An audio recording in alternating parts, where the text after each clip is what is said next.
ಉಗ್ರರನ್ನ operation ಸಿಂಧೂರ ಹೆಸರಲ್ಲಿ ನಿರ್ನಾಮ ಮಾಡಿದ ಭಾರತೀಯ ಸೇನೆಗೆ ನೈತಿಕ ಬೆಂಬಲ ವ್ಯಕ್ತಪಡಿಸಿ ನಾಗರಿಕ ವೇದಿಕೆ ವತಿಯಿಂದ ಸಾಗರದಲ್ಲಿ ಹಮ್ಮಿಕೊಂಡಿದ್ದ ವಿಜಯ ತಿರಂಗ ಯಾತ್ರೆ ಸುರಿಯುತ್ತಿದ್ದ ಮಳೆಯಲ್ಲೂ ಯಶಸ್ವಿಯಾಯಿತು. ಸೋಮವಾರ ಸಂಜೆ ಗಣಪತಿ ದೇವಸ್ಥಾನದಿಂದ ಬೃಹತ್ ವಿಜಯ ತಿರಂಗ ಯಾತ್ರೆ ಆರಂಭವಾಯಿತು. 1 ಕಿಲೋಮೀಟರ್ ಉದ್ದದ ತಿರಂಗ ಹೊತ್ತುಕೊಂಡು ಸಾಗುತ್ತಿರುವ ಜೊತೆಗೆ ಒಂದೇ ಮಾತರಂ ಘೋಷಣೆಯನ್ನು ಕೂಗಲಾಯಿತು. ಶಿವಮೊಗ್ಗ ಲೋಕಸಭಾ ಕ್ಷೇತ್ರದ ಸದಸ್ಯ BY ರಾಘವೇಂದ್ರ ಅವರು ತಿರಂಗ ಹೊತ್ತು ಸಾಗಿದರೆ ಎಡಭಾಗದಲ್ಲಿ ಮಾಜಿ ಸಚಿವ ಹರತಾಳ ಹಾಲಪ್ಪ ಅವರು ತಿರಂಗ ಹೊತ್ತಿದ್ರು. ಸುಮಾರು 2,000ಕ್ಕೂ ಹೆಚ್ಚು ಜನ ಈ ಯಾತ್ರೆಯಲ್ಲಿ ಭಾಗಿಯಾಗಿ ಸೈನಿಕರಿಗೆ ಜೈ ಎಂದರು.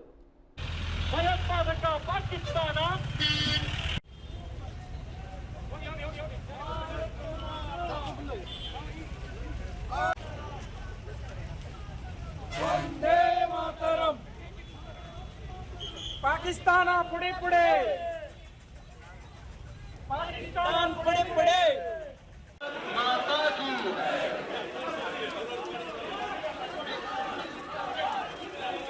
ಆಪರೇಷನ್ ಸಿಂಧೂರದ ಮೂಲಕ ಪಾಕಿಸ್ತಾನದ ಉಗ್ರಗಾಮಿಗಳನ್ನು ಸೆರೆಹಿಡಿದ ಆಪರೇಷನ್ ಸಿಂಧೂರದ ಮೂಲಕ ಪಾಕಿಸ್ತಾನದ ಉಗ್ರಗಾಮಿಗಳನ್ನು ಸೆರೆಹಿಡಿದ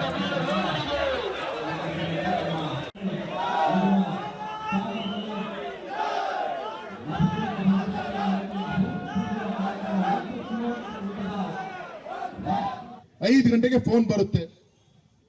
ನಮ್ಮ ಶಿವಮೊಗ್ಗದ ಕೆಲವು ಮುಖಂಡರುಗಳು ಫೋನ್ ಮಾಡ್ತಾರೆ, ಈ ರೀತಿಯಂತ ಪೆಹಲ್ಗಾವ್ನಲ್ಲಿ ಅಟ್ಯಾಕ್ ಆಗಿದೆ.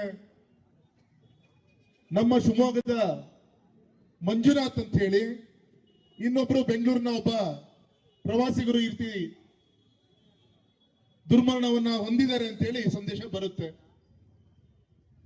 ಅವರ ಧರ್ಮಪತ್ನಿಯ ಒಂದು ಫೋನ್ ನಂಬರ್ ಇದೆ. ಒಂದ್ಸತಿ ರಾಘಣ್ಣ ನೀವು ಮಾತಾಡು, ಅಲ್ಲಿಯ ವ್ಯವಸ್ಥೆ ಏನಾಗಬೇಕು ಅಂತ ಹೇಳಿ ನಮ್ಮ ಪತ್ರಿಕಾ ಮಾಧ್ಯಮದ ಸ್ನೇಹಿತರೊಂದಿಬ್ರು ನನಗೆ ಫೋನ್ ಮಾಡ್ತಾರೆ.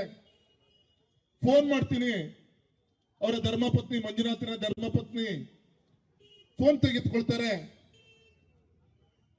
ನಾ ಧೈರ್ಯ ಹೇಳ್ಬೇಕು ಅಂತ ನಾನೇ ಆ ತಾಯಿಯಿಂದ ಧೈರ್ಯವನ್ನು ತೆಗೆದುಕೊಳ್ಳುವಂತ ಅಷ್ಟು ಧೈರ್ಯವಾಗಿ ಆ ತಾಯಿ ಮಾತಾಡ್ತಾಳೆ. ಅಣ್ಣ, ಇನ್ನೂ ಕೂಡ ಘಟನೆ ನಡೆದು ಅರ್ಧ ಗಂಟೆ ಆಗಿದೆ, ಇನ್ನು ಅಧಿಕಾರಿಗಳು ಬರ್ತಾ ಇದ್ದಾರೆ. ನನ್ನ ಪಕ್ಕದಲ್ಲಿ ನನ್ನ ಗಂಡನ ಶವ ಇದೆ, ಆದ್ರೆ ನಂಗೆ ನಂಬಕ್ ಆಗ್ತಾ ಇಲ್ಲ, ನನಗೆ ಅಕ್ಸೆಪ್ಟ್ ಮಾಡ್ಕೊಳಕ್ ಆಗ್ತಾ ಇಲ್ಲ. ಈಗ ತಾನೇ ಕೈ ಹಿಡ್ಕೊಂಡು ನಾವು ಓಡಾಡ್ದಂತವ್ರು ನನ್ನ ಗಂಡನ ಶವ ಇಲ್ಲಿ ಪಕ್ಕದಲ್ಲಿ ಇದೆ ಅನ್ನಕ್ಕೆ ನನಗೆ ಮನಸ್ಸೇ ಒಪ್ತಾ ಇಲ್ಲ ಅಂತ ಹೇಳಿ ಆ ತಾಯಿ ಮಾತಾಡ್ತಾಳೆ. ಇನ್ನೊಂದು ಹೆಜ್ಜೆ ಹೇಳಿ, ಆ ಉಗ್ರಗಾಮಿಗಳು ನನ್ನನ್ನು ಕೂಡ ತೆಗಿರಿ ಅಂತ ಹೇಳಿ ನನ್ನ ಸಿಂಧೂರನ್ನು ಕೂಡ ಕುಂಕುಮವನ್ನು ಅಳಿಸ್ಕೊಂಡು ಕೇಳಿದಾಗ, ನಿನ್ನನ್ನು ತೆಗಿಯಲ್ಲ, ನಿಮ್ ಮೋದಿಗೆ ಹೋಗಿ ಹೇಳಕ್ ಒಬ್ರು ಯಾರೋ ಜೀವಂತ ಇರ್ಬೇಕಲ್ಲ, ಹೋಗಿ ನೀನು ಹೋಗಿ ಹೇಳು ಅಂತೇಳಿ ಹೇಳ್ತಾಳಣ್ಣ ಅಂತೇಳಿ ಆ ತಾಯಿ ಕಣ್ಣೀರು ಹಾಕ್ತಾಳೆ. ಅಣ್ಣ, ನಂದು ಮೊಬೈಲ್ ಫೋನು ಚಾರ್ಜ್ ಹೋಗ್ತಾ ಇದೆ, ನನ್ನ ಪಕ್ಕದಲ್ಲಿ ನನ್ನ ಕರ್ಕೊಂಬಂದಂತ ಒಬ್ಬ ಡ್ರೈವರ್ ಇದ್ದಾನೆ ಅಂತ ಹೇಳಿ ಒಬ್ಬ ಮುಸ್ಲಿಂ ಸಮಾಜದ ಆ ಡ್ರೈವರ್ನ ನಂಬರ್ ಕೊಡ್ತಾಳೆ. ಕೊಟ್ಟು ಮೊಬೈಲ್ ಚಾರ್ಜ್ಗೆ ಇಟ್ಟಂತ ಒಂದು ಘಟನೆ. ಯಾಕಿವತ್ತು ಇಂಥ ಒಂದು ಭಾರತ ಮಾತೆಯ ಸಿಂಧೂರವನ್ನ ಮುಟ್ಟುವಂತ ಕೆಲಸವನ್ನ ಮಾಡಿದ್ರೆ ಹುಷಾರ್ ಅಂತ ಹೇಳಿ ಆಪರೇಷನ್ ಸಿಂಧೂರ್ ಮುಖಾಂತರ ನಮ್ಮ ಸ್ವಾಭಿಮಾನಿ ಸೈನಿಕರು ತನ್ನ ಜೀವದ ಹಂಗನ್ನ ಮರೆತು ಬುದ್ಧಿಯನ್ನ ಕಲಿಸುವಂತ ಪ್ರಯತ್ನವನ್ನ ಮಾಡಿದ್ರಲ್ಲ. ಕೇವಲ 25-30 ನಿಮಿಷದಲ್ಲಿ ನಮಗೆಲ್ಲ ಸಂದೇಶ, ನಮ್ಮ ಕಾಲೇಜ್ ಸ್ಟೂಡೆಂಟ್ಸ್ ಇರ್ಬೋದು, ಜಮ್ಮು ಕಾಶ್ಮೀರ್ ಬಾರ್ಡರ್ ಇರುವಂತಹ ಶಾಲೆಗಳಲ್ಲಿರುವಂತಹ ವಿದ್ಯಾರ್ಥಿಗಳಿರ್ಬೋದು, ಯಾವ ರೀತಿ ಅಟ್ಯಾಕ್ ಆದ್ರೆ ಯಾವ ರೀತಿ ತಯಾರು ಮಾಡ್ಕೊಳ್ಬೇಕು ಅಂತ ಹೇಳಿ ಆ ಹೋಮ್ವರ್ಕ್ ಅನ್ನ ಮಾಡ್ಲಿಕ್ಕೆ ಸಂದೇಶ ಕೊಟ್ರು.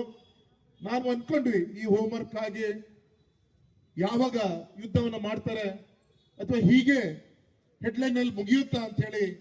ಆದ್ರೆ ಒಂದ್ ಕಡೆ ನಮಗೆ ಹೋಮ್ವರ್ಕ್ ಮಾಡ್ಲಿಕ್ಕೆ ಹೇಳಿ ಅವತ್ತು ರಾತ್ರಿ ಬೆಳಗಿನ ಜಾವ ಎದ್ದು ಕೂರದೊಳಗೆ ಸುಮಾರು ಆ ಉಗ್ರಗಾಮಿಗಳ ಆ ತಾಣವನ್ನ ಹುಡುಕಿ ಹೊಡೆಯುವಂತ ಕೆಲಸವನ್ನ ಮಾಡಿದಲ್ಲ ಸೈನಿಕರು. ಇದೇ ಕೆಲಸವನ್ನ 2004ರಿಂದ 2014ನೇ ಇಸ್ವಿಯಲ್ಲಿ ಈ ದೇಶದ ನಾಯಕತ್ವವನ್ನ ವಹಿಸಿಕೊಂಡಂತವ್ರು ಮಾಡಿದ್ರೆ ಇವತ್ತಿನ ನಮ್ಮ 26 ತಾಯಂದ್ರ ಸಿಂಧೂರ ಅಳಿಸಕ್ ಸಾಧ್ಯ ಇತ್ತ? 26/11 ಮುಂಬೈ